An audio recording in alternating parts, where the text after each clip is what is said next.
ఓం శ్రీ పరమాత్మనే నమః.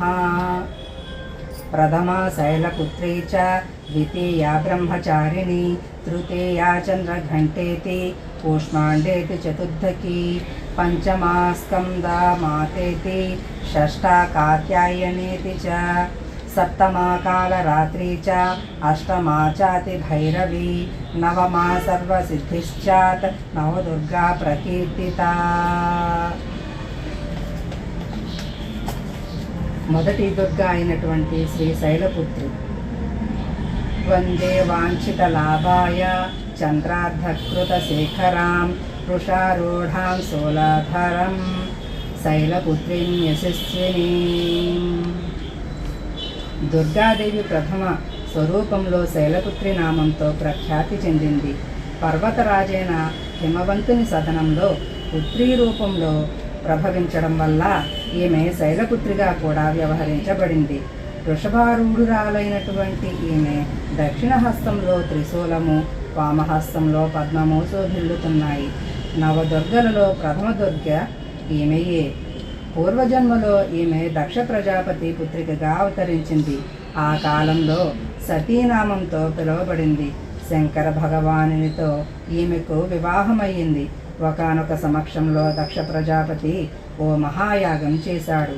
తమ తమ యాగ భాగాలను స్వీకరించవలసిందిగా అతడు దేవతలందరినీ ఆ మహాయాగానికి ఆహ్వానించారు. కానీ శంకరుణ్ణి మాత్రం ఆ యాగానికి అతడు ఆహ్వానించలేదు.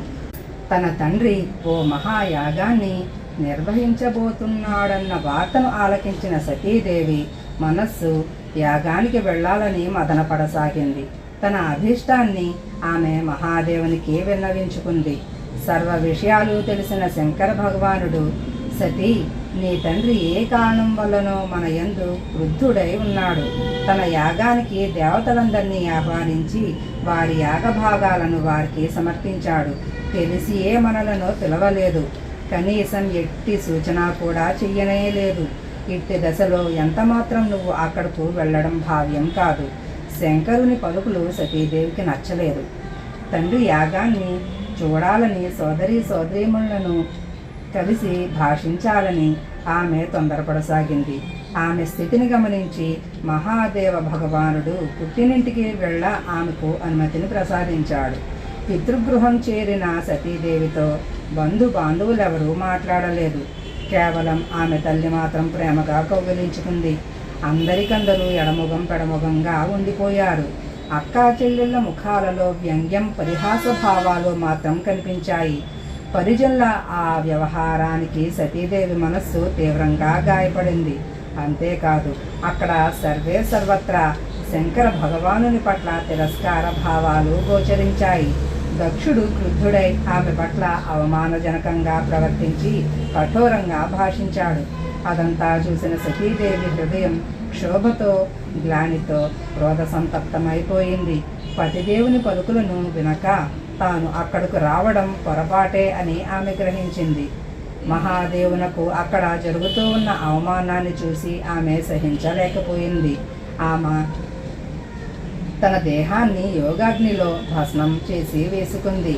పిడుగు వంటి ఆ విషాద వార్తను వింటూనే శంకర భగవానుడు క్రుద్ధుడై తన గణాలను పంపి దక్షుని ఆ యాగాన్ని సంపూర్ణంగా ధ్వంసం చేయించాడు.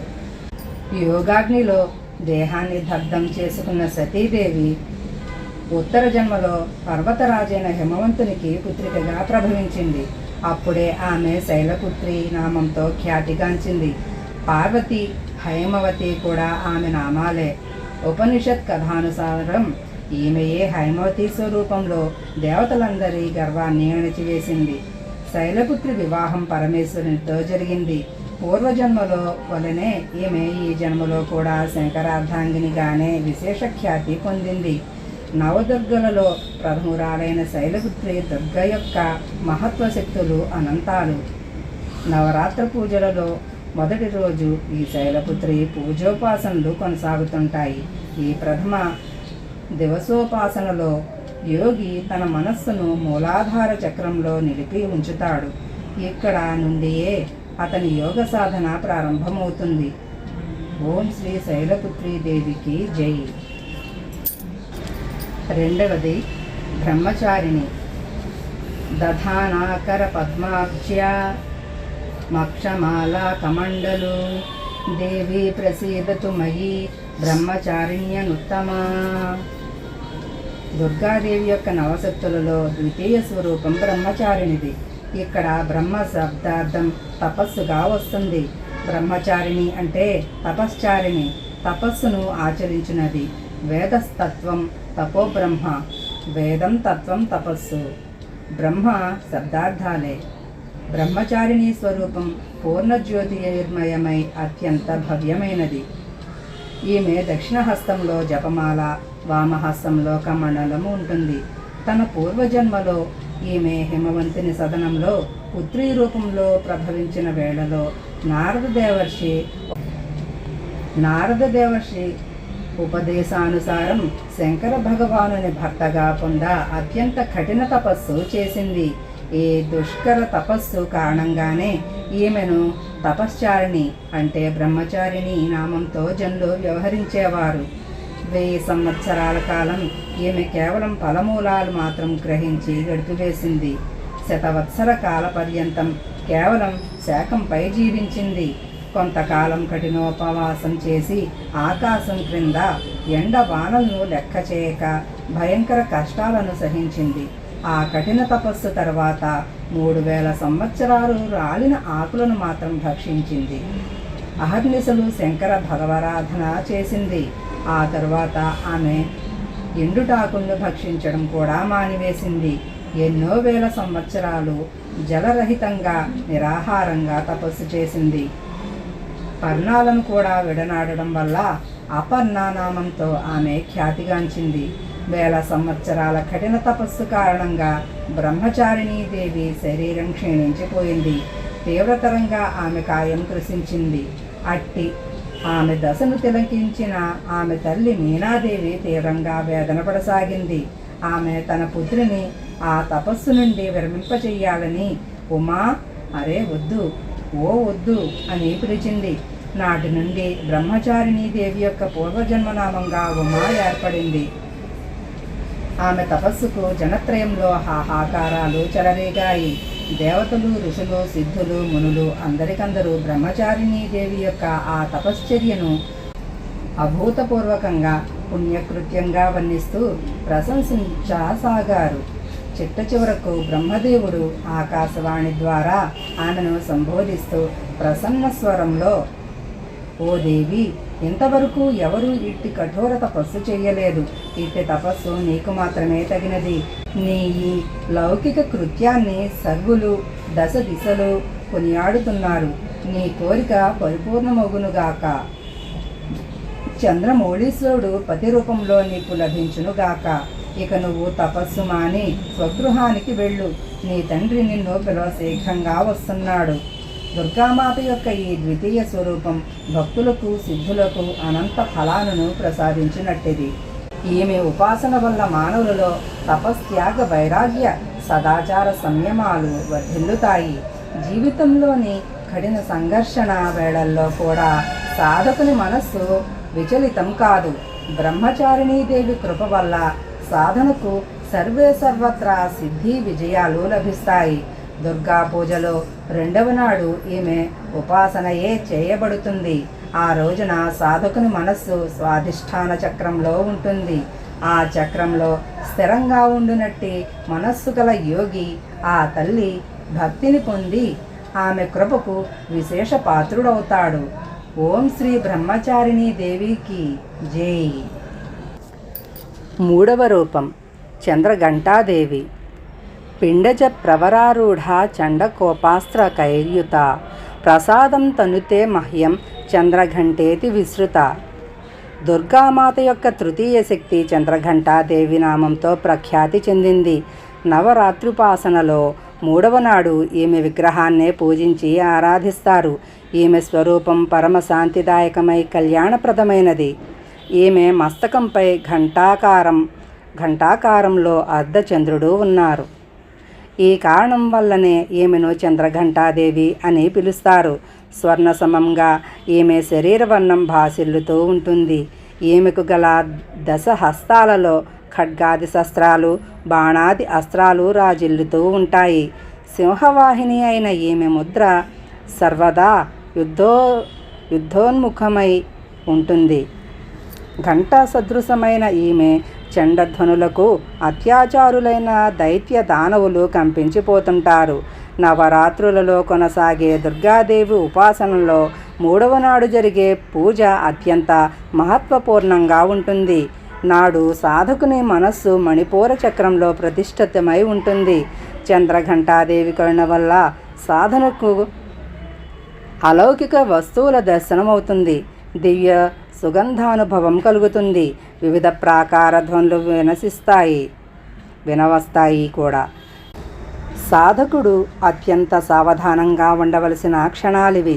చంద్రఘంటాదేవి కృప వల్ల సాధకుని పాపతాపాలన్నీ నశించిపోతాయి. ఈమె ఆరాధన సర్వ ఫలదాయకమైనది. సర్వదా ఈమె యుద్ధోన్ముఖ ముద్రతో ఉంటుంది కనుక భక్తుల కష్టాలను ఈమె అత్యంత శీఘ్రంగా నివారిస్తుంది. ఈమె వాహనం సింహం కావడం వల్ల ఈమెను ఉపాసించేవారు కూడా సింహ సమప్రకారంతో నిర్భయంగా ఉంటారు. ఈమె ఘంటానాదం సదా ఈమె భక్తులను ప్రేత బాధాదుల నుండి సంరక్షిస్తూ ఉంటుంది. ధ్యానమాత్రంచే ఈమె శరణాగత సంరక్షణార్థం ఈమె ఘంటాధ్వని మారుమ్రోగుతుంది. దుష్ట దమన వినాశనానంతరం కూడా ఈమె సర్వదా తత్పరురాలై ఉన్నా కూడా ఈమె స్వరూపం దర్శకులకు, ఆరాధకులకు అత్యంత సౌమ్యంగా, శాంతంగా ఉంటుంది. ఈమె ఆరాధన మాత్రంచే సాధకునకు లభించే వీరత్వ నిర్భయత్వాలతో పాటుగా సౌమ్యత్వ వినమ్రత్వాలు కూడా లభించడం విశేష సద్గుణమే కదా.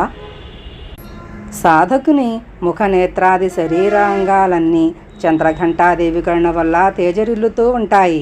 వారి స్వరంలో దివ్య అలౌకిక మాధుర్యం గోచరమవుతుంది. చంద్రఘంటాదేవి భక్తులు కానీ, ఉపాసకులు కానీ ఎక్కడికి వెళ్ళినా వారిని చూసిన ప్రజలు సుఖశాంతులను పొందుతారు. అట్టి సాధకుల శరీరాల నుండి దివ్య ప్రకాశయుక్త పరమాణువుల అదృశ్య వికరణం జరుగుతూ ఉంటుంది. ఆ దివ్యక్రియ ఈ జన్మ చక్షువులను మాత్రం గోచరించదు. కానీ సాధకులు, వారి సాంగత్యంలో ఉండేవారు మాత్రం ఆ విషయాలను చక్కగా అనుభవించగలుగుతారు. మనం మన మనోవాక్కర్మ శరీరాలను విహిత విధానుసారం పరిపూర్ణంగా, పరిశుద్ధంగా, పవిత్రంగా ఉంచుకొని చంద్రఘంటాదేవిని శరణు వేడి తదుపాసనలో సంలగ్నులు అవ్వాలి. ఆ తల్లిని ఉపాసించడంలో మనం మన సాంసారిక కష్టాలను అన్నింటి నుండి విముక్తులమై సహజంగానే పరమ పదాధికారులము కాగలుగుతాము. నిరంతరం మనం ఆమె పవిత్రమూర్తిని ధ్యానమందు ఉంచుకుని సాధన వైపు పురోగమించాలి, ప్రయత్నించాలి. ఆమె ధ్యానం మన ఇహపరాలను రెండింటినీ చక్కా చేసి పరమ కళ్యాణప్రదమైన సద్గతిని ప్రసాదిస్తుంది. ఓం శ్రీ చంద్రఘంటాదేవికి జై. 4వ దుర్గా కూష్మాండదేవి. సురా సంపూర్ణ కలసం రుధిరాత్ప్లుత మేవచ దధానా హస్తపద్మాభ్యాం కూష్మాండా శుభదాస్తు మే. దుర్గామాత యొక్క చతుర్థ స్వరూపనామం కూష్మాండదేవి. తన మందస్మితం ద్వారా అండాన్ని అంటే బ్రహ్మాండాన్ని ఉత్పన్నం చేయడం కారణంగా ఈమె కూష్మాండదేవి నామంతో పిలువబడుతూ ఉన్నది. సృష్టియే లేని వేళ దశ దిశల అంధకారం అనుకున్న సమయంలో ఈ దేవియే ఈషత్ హాస్యంతో బ్రహ్మాండాన్ని సృష్టించింది కనుక సృష్టియాది స్వరూపురాలు ఆదిశక్తి ఈమెయే. ఈమెకు ముందు బ్రహ్మాండ అస్తిత్వం లేనే లేదు. సూర్యమండలాంతర్భాగంలో ఈమె నివసిస్తూ ఉంటుంది. సూర్యమండలంలో నివసించే శక్తి సామర్థ్యాలు ఈమెకు మాత్రమే ఉన్నాయి. ఈమె శరీర కాంతి ప్రభా సూర్య సమంగా దేదీప్యమానంగా ఉంటాయి. ఈమె తేజస్సు అతులనీయమైనది. ఇతరేతర దేవీ దేవతలెవరూ ఈమె తేజ ప్రభావాలకు సరితోగరు. ఈ దేవి తేజోప్రకాశాల వల్లనే దశ దిశలు ప్రకాశిస్తూ ఉంటుంది. బ్రహ్మాండాంతర్గత సమస్త వస్తువులు ప్రాణిమాతృలలోని తేజస్సు ఈమె ఛాయయే. ఈమెకు అష్టభుజాలు ఉండటం వల్ల అష్టభుజాదేవి అన్న నామంతో కూడా ఈమె ఖ్యాతిగాంచింది. ఈమె సప్తహస్తాలతో క్రమంగా కమండలు, ధనుర్బాణ, కమల, అమృతకలశ, చక్ర, గదలు ఉన్నాయి. అష్టమ భుజంలో సర్వనిధులను సిద్ధులను ప్రసాదించినట్టు జపమాల ఉంది. ఈమె వాహనం సింహం. సంస్కృత భాషలో గుమ్మడికాయను కూష్మాండం అంటారు. ఈ దేవికి బలులలో కూష్మాండ బలి విశేష ప్రీతిదాయకమైనది. ఈ కారణం వల్ల ఈమె కూష్మాండాదేవి అని పిలువబడుతూ ఉన్నది. నవరాత్రులలో 4వ నాడు కూష్మాండదేవి స్వరూప అర్చనయే జరుగుతుంది. ఆ రోజున సాధకుని మనస్సు అనాహత చక్రంలో లయమవుతుంది కనుక తత్సమయంలో సాధకుడు అత్యంత పవిత్రంగా అచంచల మనస్సుతో కూష్మాండాదేవి స్వరూపాన్ని ధ్యానంలో ఉంచుకొని పూజోపాసనలలో లగ్నం కావాలి. కూష్మాండాదేవి ఉపాసన వల్ల భక్తుల రోగ శోకాదులన్నీ నాశనమవుతాయి. ఈ జనని భక్తి ద్వారా ఆయురారోగ్య ఐశ్వర్య బలాలు సిద్ధిస్తూ ఉంటాయి. కూష్మాండాదేవి అత్యల్ప భక్తి సేవలకే ప్రసన్నురాలవుతుంది. యథార్థమైన హృదయంతో మానవుడు ఈ దేవిని శరణు వేడగలిగితే అతడు సుగమంగా పరమపదాన్ని పొందగలుగుతాడు. ఈ శాస్త్ర పురాణాలలో వర్ణించబడిన విధి విధానానుసారం మనం దుర్గామాతను ఉపాసిస్తూ అహర్నిశలు భక్తి మార్గంలో పురోగమించాలి. మాతృభక్తి మార్గంలో సాధకుడు కొన్ని అడుగులు మాత్రం ముందుకు వేయగలిగితే సాధకునికి ఆమె కృపా కటాక్షం యొక్క సూక్ష్మానుభవం కలుగుతుంది. దుఃఖ స్వరూపమైన ఈ సంసారం అట్టి భక్తులకు అత్యంత సుఖకరమై సుగమము అవుతుంది. మాతృభక్తి మనుష్య మాతృని సహజంగానే భవసాగరం నుండి తరింపజేయడానికి సుగమమై శ్రేయస్కరమైన మార్గము. కూష్మాండాదేవి ఉపాసన మానవుని ఆది వ్యాధి దూరిని చేసి సుఖ సమృద్ధి ఉన్నతుల వైపు పురోగమింపజేస్తుంది. ఐహిక పారలౌకికమైన ఉన్నతులను కోరే జనులు ఈ తల్లి ఉపాసనలో సర్వదా తత్పరులై ఉండెదరుగాక. ఓం శ్రీ కూష్మాండాదేవికి జై. 5వ రూపం స్కందమాత. సింహాసనగత నిత్యం పద్మాశ్రిత కరద్వయ సుభధాస్తు సదా దేవి స్కందమాత యశస్విని. దుర్గామాత యొక్క పంచమ స్వరూపం స్కందమాతృ నామంతో ప్రఖ్యాతి చెందింది. ఈ స్కంద భగవానుడు కుమార కార్తికేయ నామంతో కూడా వ్యవహరింపబడతాడు. ప్రసిద్ధ దేవాసుర సంగ్రామంలో ఈతడు దేవసేనాపతిగా నిలిచాడు కూడా. పురాణాలలో ఈతడు కుమారుడని శక్తిధరుడని పిలువబడ్డాడు. ఈతని మహిమలు వాటిలో కీర్తించబడ్డాయి. ఈతడు మయూర వాహనుడని పిలువబడుతూ ఉన్నాడు. ఈ స్కందదేవుని జనని కావటం వల్లనే దుర్గామాత యొక్క ఈ పంచమ స్వరూపం స్కందమాతృకా నామంతో ఖ్యాతిగాంచినది. ఈమె ఉపాసన నవరాత్రుల్లో పంచమ దివసాన కొనసాగుతుంది. నాడు సాధకుని మనస్సు విశుద్ధ చక్రంలో లయమై ఉంటుంది. స్కందదేవుడు బాలరూపంలో ఈ తల్లి ఒడిలో ఆసీనుడై ఉంటాడు. స్కందమాతృ స్వరూపిణికి చతుర్భుజాలు.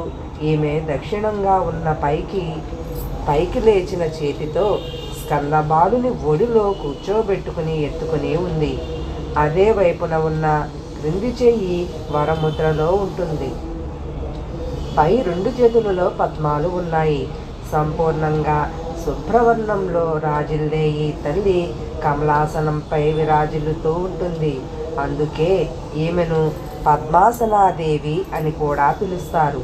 నవరాత్ర దీక్షలోని పంచమ దివసానికి విశేష మహత్వం ఉన్నట్లు శాస్త్రాలు వర్ణించాయి.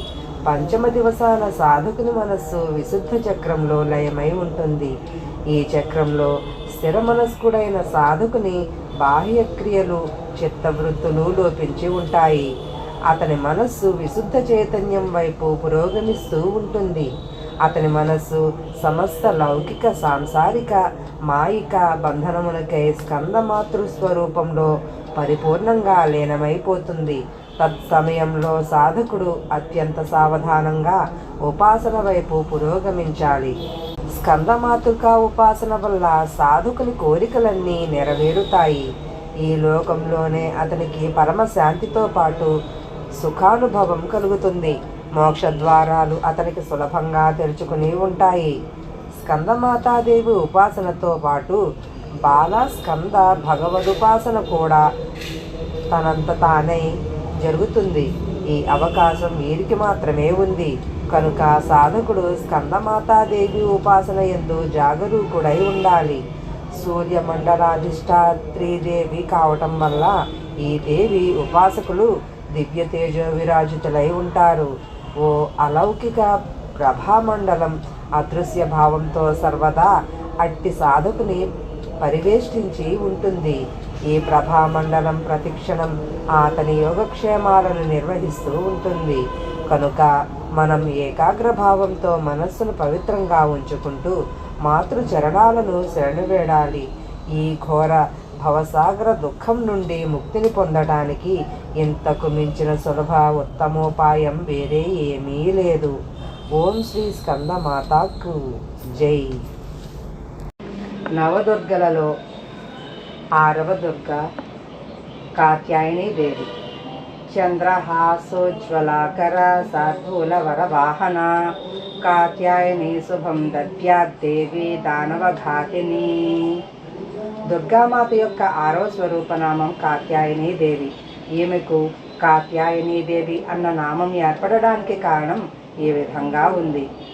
కతుడనే ప్రఖ్యాతి చెందిన మహర్షి ఒకడుండేవాడు. ఆ మహర్షి పుత్రుని పేరు కాత్యుడు. ఈ కాత్యా మహర్షి గోత్రంలోనే విశ్వవిఖ్యాతుడైన కాత్యాయన మహర్షి ప్రాదుర్భవించాడు. ఈ మహర్షి పర అంబను ఉపాసిస్తూ అనేక సంవత్సరాలు కఠోరంగా తపస్సు చేశాడు. పరమేశ్వరి తన సదనంలో పుత్రికగా ఆవిర్భవించాలన్నది ఆ మహర్షి అభిలాష. పరమేశ్వరి అతని అభీష్టాన్ని నెరవేర్చింది. కొంతకాలం తర్వాత మహిషాసురుని అత్యాచారాలతో తల్లడిల్లిన భూభారాన్ని దూరం చెయ్యాలని బ్రహ్మ విష్ణు మహేశ్వరులు ముగ్గురు తమ తమ తేజోసాంసలను అర్పించి మహిషాసుర వినాశనార్థం ఓ దేవిని ప్రభవింపజేశారు. సర్వప్రథమంగా కాత్యాయన మహర్షి ఆ దేవిని ఆరాధించడం వల్ల ఆమె కాత్యాయని అని పిలువబడింది. ఈ ప్రసంగంలో మరో గాథ కూడా వినవస్తుంది. ఈ దేవియే కాత్యాయను సదనంలో పుత్రిగా అవతరించింది. ఆశ్వీజ కృష్ణ చతుర్దశి నాడు జన్మించి శుక్ల సప్తమి అష్టమి నవమి పర్యంతం 3 రోజులు ఆ దేవి కాత్యాయని ఋషి పూజలు గ్రహించి దశమి నాడు మహిషాసురుని వధించింది. కాత్యాయని దేవి అమోఘ ఫలదాయిని. శ్రీకృష్ణ భగవానుని భర్తగా పొందడానికి బ్రజగోపికలు యమునా తీరంలో ఈ దేవినే ఆరాధించారు. ఈమె బ్రజమండలంలో అధిష్టాత్రీదేవి రూపంలో ప్రతిష్ఠించబడి విరాజిల్లుతూ ఉంటుంది. ఈ తల్లి స్వరూపం అత్యంత భవ్యమైనది, అలాగే దివ్యమైనది కూడా. ఈమె వర్ణం స్వర్ణ సమంగా మెరుస్తూ భాసిల్లుతూ ఉంటుంది. ఈ దేవి చతుర్భుజాలతో అలరారుతూ ఉంటుంది. ఈమె దక్షిణ హస్తం పైన ఉన్నది. అభయముద్రలోను క్రింది చెయ్యి వరముద్రలోనూ ఉంటుంది.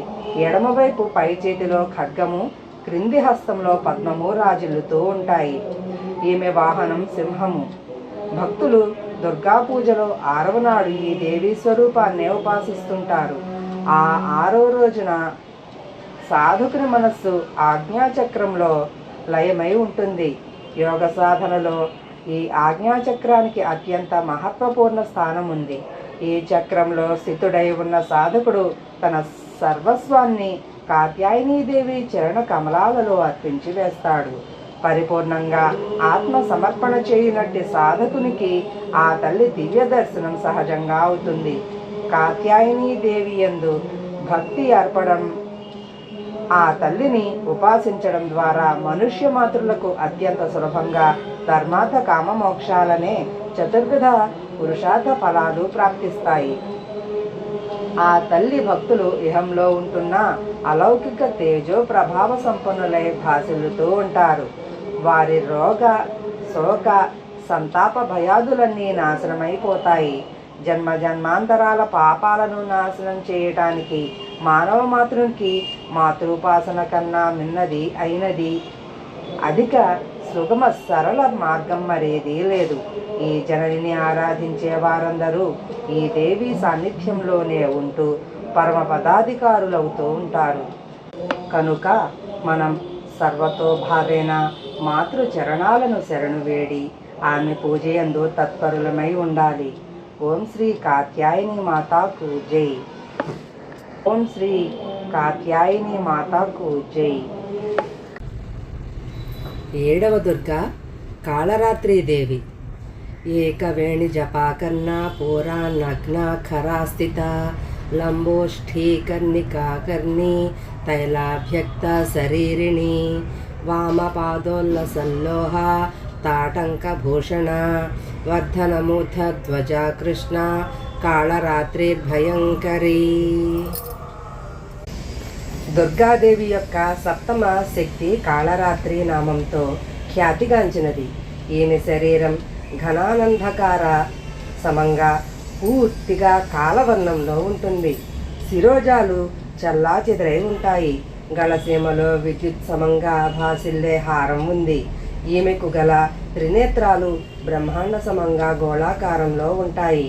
ఈమె నుండి విద్యుత్ సమంగా భాసిల్లే కిరణాలు బహిర్గతమవుతూ ఉంటాయి. ఈమె నాసిక నుండి ఉచ్ఛ్వాస నిశ్వాసల ద్వారా భయంకర ప్రజ్వలిత అగ్నిలు జ్వాలలు బహిర్గతమవుతూ ఉంటాయి. గార్ధవం ఈమె వాహనం. పైకి లేచి ఉన్న దక్షిణ హస్త వరద హస్తం ద్వారా సర్వులకు వరాలను ప్రసాదిస్తూ ఉంటుంది. దక్షిణంగా క్రింది భాగంలో ఉండే హస్తం అభయ ముద్రలో ఉంటుంది. వామభాగంలో పైకి లేచిన హస్తంలో లోహకంఠము, క్రింది చేతిలో ఖడ్గము ఉన్నాయి. కాళరాత్రీదేవి స్వరూపం చూడ అత్యంత భయంకరంగా ఉన్న ఈ తల్లి సర్వదా శుభఫలాలనే ప్రసాదిస్తూ ఉంటుంది. ఈ కారణం వల్లనే ఈమెకు శుభంకరి అన్న నామం కూడా ఏర్పడి ఉంది.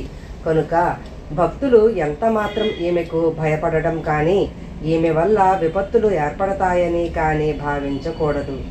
దుర్గా పూజలో 7వ నాడు కాళరాత్రి దేవిని ఆరాధించే విధానం ఉంది. ఆ రోజున సాధకుని మనస్సు సహస్రార చక్రంలో స్థితమై ఉంటుంది. సాధకునికై బ్రహ్మాండంలో ఉన్న సిద్ధి ద్వారాలన్నీ తెరుచుకుని ఉంటాయి. ఈ చక్రసిద్ధుడై ఉన్న సాధకుని మనస్సు పరిపూర్ణంగా కాళరాత్రీదేవి స్వరూపంలో లయమై ఉంటుంది. ఆ జనని సాక్షాత్కారం వల్ల ప్రాప్తమగునట్టి పుణ్య సర్వస్వాన్ని అతడు పొందగలుగుతాడు. అట్టి భక్తుని పాప విఘ్న సర్వస్వం నశిస్తుంది. అట్టి వానికి అక్షయ పుణ్య లోకాలు లభిస్తాయి.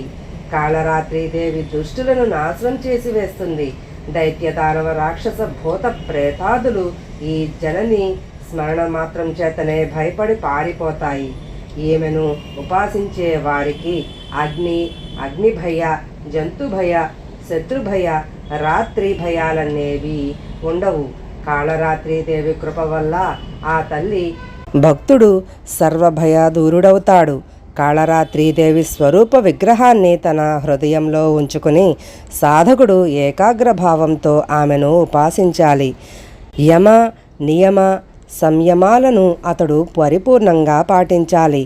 మనోవాక్కర్మభిః పవిత్రుడై భక్తుడు వ్యవహరించాలి. ఆమె శుభకరీదేవి.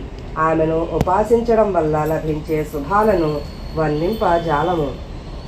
మనం నిరంతరం ఆమె స్మరణ, ధ్యాన, పూజాదులు కొనసాగిస్తూ ఉండాలి. ఓం కాళరాత్రీదేవికి జై. 8వ దుర్గా మహాగౌరి. శ్వేతే వృషా సమారూఢ శ్వేతాంబరధరా శుచిః మహాగౌరీ శుభం దద్యాన్ మహాదేవ ప్రమోదదా. దుర్గామాత యొక్క అష్టమ శక్తి నామం మహాగౌరి. ఈమె పరిపూర్ణంగా గౌరవర్ణంలో ఉంటుంది.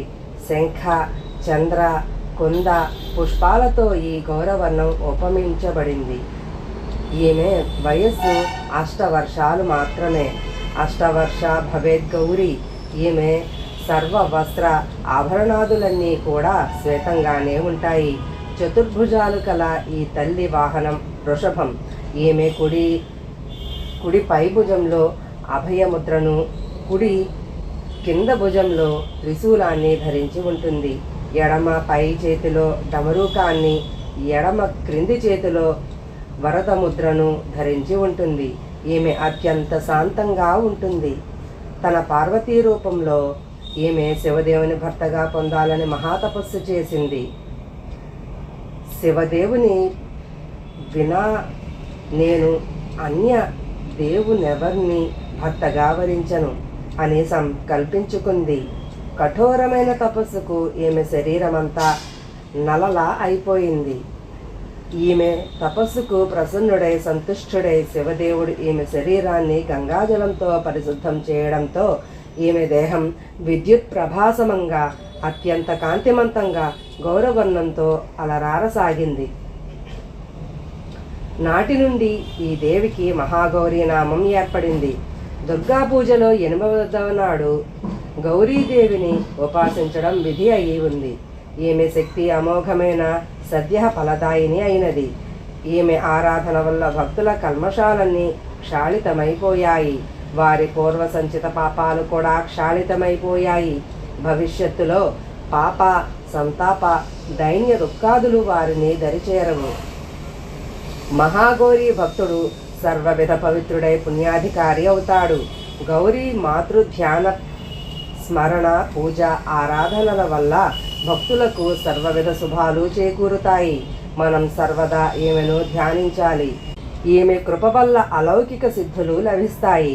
మనస్సును ఏకాగ్రం చేసి మానవుడు సదా ఈ దేవి పాదార విందాలనే ధ్యానించాలి. భక్తుల కష్టాలను ఈ తల్లి అవశ్యం దూరం చేస్తుంది. ఈమెను ఉపాసించడం వల్ల ఆర్తజనుల అసంభవాలు కూడా సంభవం అవుతాయి. కనుక ఈమె చరణాలను శరణు వేడ సర్వ విధాలా ప్రయత్నించాలి. పురాణాలలో మహాగౌరి మహిమాభివర్ణన విశేష గాథలో ఉన్నది. ఈ జనని మనుష్య వృత్తులను సత్ప్రవర్తుల వైపు ప్రేరేపిస్తూ అశ్వద్ధ వృత్తులను నాశనం చేస్తుంది. ప్రవృత్తి భావంతో మనం సర్వదా మహాగౌరి దేవిని సర్వదా శరణు వేడాలి. ఓం మహాగౌరీ దేవికి జై. నవదుర్గలలో 9వ దుర్గ సిద్ధిదాత్రి. సిద్ధగంధర్వయక్షాద్వై రసురైరమరైరపి సేవ్యమానా సదా భూయాత్ సిద్ధిదా సిద్ధిదాయిని. దుర్గామాత యొక్క నవమ శక్తిని సిద్ధిదాత్రి అంటారు. మార్కండేయ పురాణానుసారం అణిమ, మహిమ, గరిమ, లఘిమ, ప్రాప్తి, ప్రాకామ్య, ఈసిద్వ, వసిత్వ ఇవి అష్టసిద్ధులు. బ్రహ్మ వైవర్త పురాణ శ్రీకృష్ణ జన్మఖండంలో ఈ ప్రకారంగా ఉన్నాయి. అణిమ, లఘిమ, ప్రాప్తి, ప్రాకామ్య, మహిమ, ఈసిత్వ, వసిత్వ, సర్వకామావసాయిత్వ, సర్వజ్ఞత్వ, దురాశ్రవణ, పరాకాయ ప్రవేశం, వాక్సిద్ధి, కల్పవృక్షత్వం, సృష్టి సంహారకరణ సామర్థ్యం, అమరత్వం, సర్వనాయకత్వం, భావన, సిద్ధి. సిద్ధిదాత్రీదేవి భక్తులకు, సాధకులకు సర్వసిద్ధులను ప్రసాదించడంలో సమర్థురాలు. దేవీ పురాణానుసారం శివదేవుడు ఈమె కృప వల్లనే ఈ సిద్ధులను పొందినట్లున్నది. ఈమె కరుణ వల్లనే శివుని అర్ధశరీరం దేవిది అయినది. అందువల్లనే అతడు అర్ధనారీశ్వరుడు కాగలిగాడు. సిద్ధిదాత్రీదేవి చతుర్భుజురాలు. ఈమె వాహనం సింహం. ఈమె పద్మంపై కూడా ఆసీనురాలవుతూ ఉంటుంది. ఈమె దక్షిణ అధోహస్తంలో చక్రము, పై చేతిలో గద, ఎడమవైపున గల క్రింది చేతిలో శంఖము, పై చేతిలో కమలము రాజిల్లుతూ ఉంటాయి. నవరాత్రోత్సవాలలో 9వ దివసాన ఈమె ఉపాసింపబడుతుంది. నాడు శాస్త్రీయ విధి విధాన పూర్ణ నిష్టలతో సాధన చేసే సాధనకు సిద్ధులన్నీ ప్రాప్తిస్తాయి. అతనికి ఈ విశ్వంలో ఆగమ్యమన్నదేదీ ఉండదు. బ్రహ్మాండం మీద సంపూర్ణ విజయ సామర్థ్యం అతనికి వస్తుంది.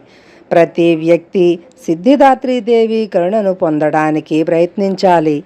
ఆమె ఆరాధన వైపు పురోగమించాలి. ఆమె కరుణ వల్ల అనంత దుఃఖ రూప సంసారం నుండి నిర్లిప్తుడై సుఖాలను అన్నింటినీ అనుభవించి మోక్షాన్ని పొందగలుగుతాడు. నవదుర్గలలో సిద్ధిదాత్రీదేవి చివరిది. అష్టదుర్గల పూజలు విధి విధానంగా చేస్తూ భక్తుడు దుర్గా పూజలో నవమి నాడు సిద్ధిదాత్రి దేవ్యుపాసనలో ప్రవృత్తుడు కావాలి. ఈ దేవి ఆరాధన పరిపూర్ణం చేసిన తరువాత భక్తుల సాధకుల లౌకిక పారాలౌకిక కామనలన్నీ సిద్ధిస్తాయి. సిద్ధిదాత్రీదేవి కృపకు పాత్రుడైన భక్తుని కామనలేవి శేషించి ఉండవు. అంటే కామనలు అంటే కోరికలు ఏవి శేషించి ఉండవు. అతడు సర్వాభీష్టాలకు ఆవశ్యకతలకు అతీతంగా భగవతి దివ్యలోకాలలో మానసికంగా విహరిస్తూ ఆమె కృపాపార సామృతాన్ని పానం చేస్తూ విషయ భోగశూన్యుడై ఉంటాడు. భగవతీమాత సాన్నిధ్యమే అతని సర్వస్వమవుతుంది. ఆ పరమపదాన్ని పొందిన సాధకునకు ఏ వస్తువు యొక్క అవసరమూ ఉండదు. మాతృచరణ సాన్నిధ్యాన్ని పొందడానికి మనం నిరంతరం నియమనిష్టలతో ఉంటూ ఆమెను ఉపాసించాలి. భగవతి మాతృస్మరణ ధ్యాన ఆరాధనలలో ఈ ప్రపంచం సారహీనమైనదని గ్రహిస్తూ వాస్తవిక పరమ శాంతిదాయక అమృత పదం వైపు మనం పురోగమించాలి. ఓం శ్రీ సిద్ధిదాత్రీ దేవికి జై.